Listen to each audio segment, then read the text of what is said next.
Hi, so I'm going to share my testimony with you, um, and I'm going to try and keep it as short as possible. I will say that I've seen many things in my life that are purely God. It's Jesus interacting with me. He saved me from death multiple times. He's healed me multiple times. He's healed those around me multiple times. But the part I'm going to focus on right now is how God saved my marriage, how he brought me from a head knowledge to personal relationship with him, and he stopped divorce and devastation going through our family. So, without further ado, I will tell you that I gave my heart to the Lord on my wedding day. I'd previously, like most people, had an experience with the Lord when I was younger and given my heart to him then, but it completely pulled away. And on my wedding night, our wedding day, we had just said our vows and we came back. We got married in the Caribbean. We came back to our chalet, and I was under complete and utter conviction about ignoring Jesus in my life. I knew that he had already done so much. I should have died a few times before, and I knew straight away that it was him. I'd experienced the miraculous already in my life at that point. But like most of us, I wanted to get on with the things that I wanted in life. And I remember just previous to our wedding day, I remember having, because I used to fight professionally, I remember having a big fight, a title fight. And, we all do this prayer. We make a deal with God for something we want, treating God like a genie. And I did. And I remember saying to God, Lord, if you let me win this fight, I promise I'll serve you. Now, I wouldn't have prescribed myself as a Christian at this point. And I won the fight. And then I completely and utterly just kind of went back on the promise. So come our wedding day, I'm under this conviction of how I've ignored God, and I get down on my hands and knees and I give my heart to the Lord. And it's like scales falling off my eyes. I remember saying to my wife that I'm looking at grass differently. I'm looking at the sun differently, at the sky differently. Everything now had meaning. But now, unbeknownst to me at the time, this meant that I am now, because I'd already entered into this marriage, unequally yoked with my wife. She didn't see things the way I saw them. She didn't look to life being about God, but life being about life. It was about the world. And this meant that the first 6 years of our marriage were tumultuous, would be too soft a word. They were painful. And I remember we came back from our wedding and I joined a church, done the usual stuff, sat in the church, learnt nothing, became a pew sitter, done what 99.9% of Christians do. And I kept thinking to myself, is this what Christianity is about? And I had this head knowledge. I was very good at, reading and knowing what the word said, but nothing was sort of resonating into the heart. And I went through a couple of different issues. I had an accident where I broke my back, and I was between a wheelchair and walking sticks for about 18 months. Told that I would never do the martial arts again, never fight again, and all of this. And then I went to faith. Somebody brought me to a church to a faith healing meeting, and long story short, God healed me. But as God healed me, I realized that what had happened in the process is a lot of myself had been lost in that injury. I'd lost my self-confidence, I'd lost my self-esteem, I'd lost any sort of, figure of who I was. And I was lost at this point. And I remember my wife was on a different trajectory completely, and she was out partying. And I remember one night she came home from the club, and we had this conversation where she told me she didn't love me anymore. And those words are, those words are hard to hear. We had 2 kids at this point. She just told me straight out. My reaction to this was not good. And I sort of, after we argued, I walked off, I went into the garage, I hung a rope from the ceiling, climbed the ladder, put my neck in the noose, and kicked the ladder away. I don't think I was there particularly long, and I don't know how she found me, but she did. And she took my weight and put me back in the ladder.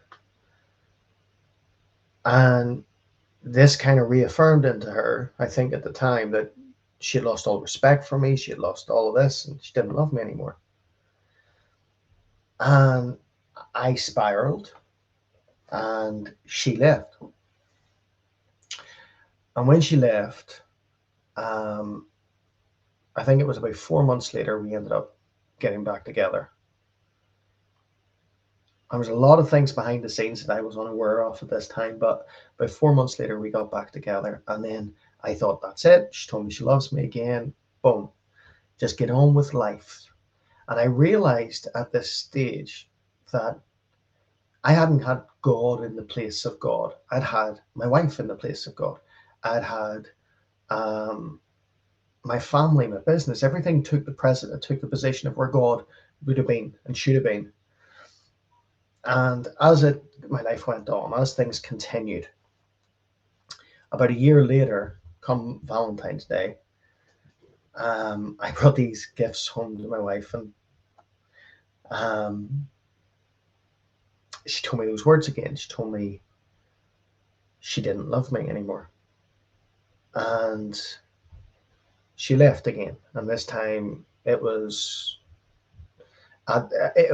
felt permanent. It was much longer.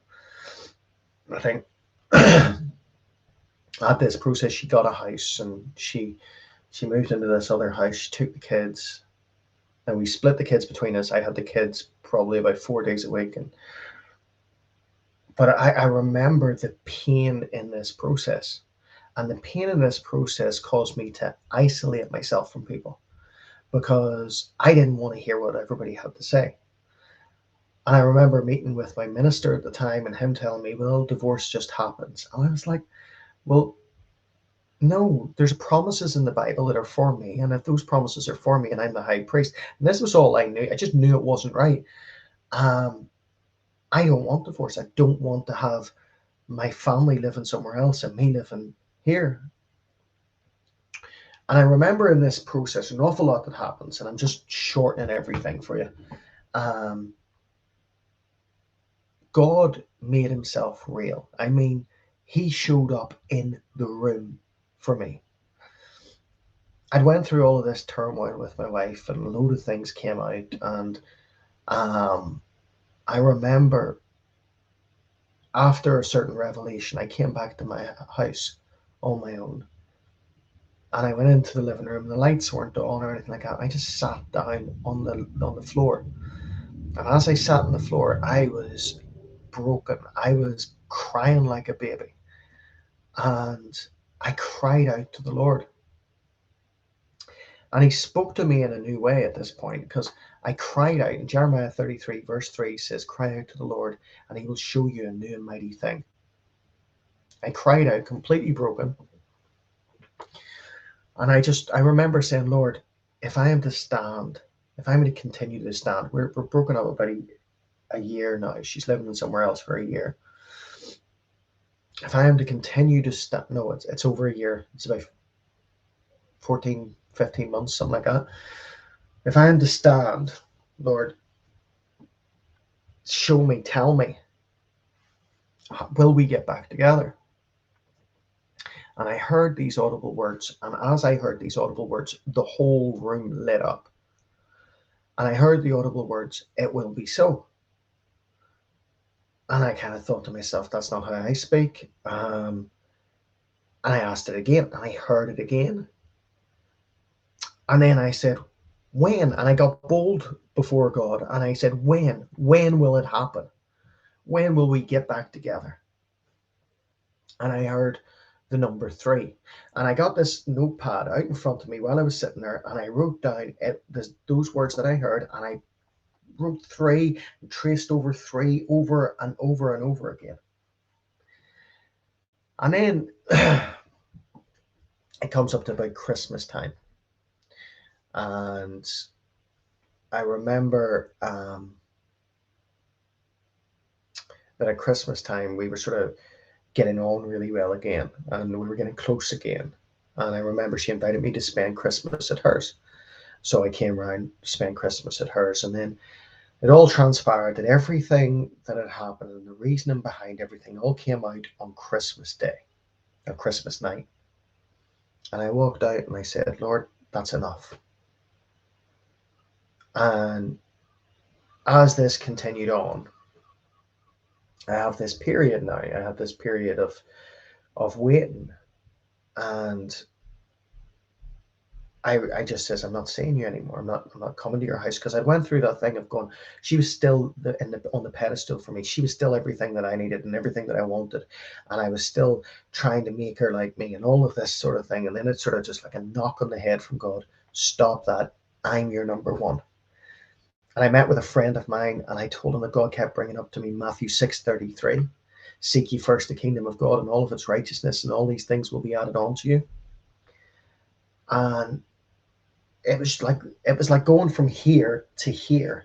And I had this realization at this point, completely broken. I mean, when you've been through that, and I know loads of people have, but I can tell people personally through witnessing this that it's a physical pain. It feels like when you've been winded, and that's the feeling I would have got continuously. And I remember transpires that our son's birthday is like the day after our wedding anniversary, and the way the weekend fell, they were celebrating it on what was our wedding anniversary. And she asked me to meet up with them. And I remember meeting up with them, and I was different. I mean, I was different. In this period of about 18 months completely, I had been changed by God. I had went from having a head knowledge and having a submission to God to walking hand in hand with him through the valley, to knowing that he never leaves me nor forsakes me, to realizing that he is always in this room with me. And I had changed. I mean, I had grown. Previously through my injury, I'd lost all my confidence in who I was, but now I was a brand new creation, and I realized that. And I remember meeting up with her, and we met up at a hotel to celebrate my son's birthday, and we kind of spent the whole day together. But she was very open about this. She was doing things to try and upset me and trying to hurt me, because I'd ignored her. And in her words, she looked at me and she said, there's something different. And what was different is I had went from this head knowledge to this heart revelation, and now I knew I'm good. You can do what you want to me, but I'm good. I'm walking with the Lord now. And she was convicted. And that night, which happened to be 6 years to the day that I gave my heart to the Lord, my wife Kelly turned around to me and says, I want what you have. And I led her to the Lord there and then. The next day we were back together. We now have 3 more children. We've been back together now for the last, going on 16 years, something like that. And what I'm saying to you is that, yes, I was saved on my wedding day, but there was this thing of going, I had a basic revelation of the gospel, of the good news that Christ had saved me. But I didn't have this revelation that he walked with me through all of my troubles and through all of my life. And when I realized that loneliness is a figment of my imagination, because I'm never alone. Hurt and pain is temporal. Really what's permanent is his presence, and his presence is the fullness of joy. And when my wife looked that I was still full of joy, despite everything that had happened and everything that had transpired, she was convicted and she wanted what I had. She got saved. She came to church with me that morning, and she has been on fire for the last decade and a half plus. And now in our marriage, my wife doesn't come first. Jesus does. Now in our marriage, I don't come first to her. Jesus does.